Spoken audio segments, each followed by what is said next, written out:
Mana akalarimiz yana bitta 900 litrli akvariumimizni qo'yib berdi. Nomi Black, hamma yog'i qop-qora.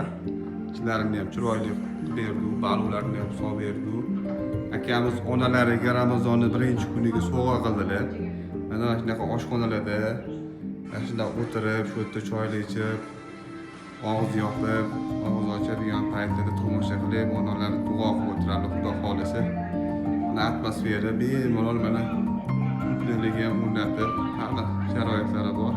Maza qilib tomosha qilib o'tiradigan qilib berdi. Duolarni ham oldi, xudo xolisa. Ko'rasizlar, kimga kerak bo'lsa qilib beramiz. Razmeri 1.40, balandligi 70, eni 40 akvariumning o'zi. Zakaz qilsanglar, polniy akril qilib, hamma narsalarni akrildan, teba oyna bu, shkaflari hammasi liftli, yopiladi o'zi. Hamma sharoitlari bilan chiroyli qilib o'rnatib beramiz.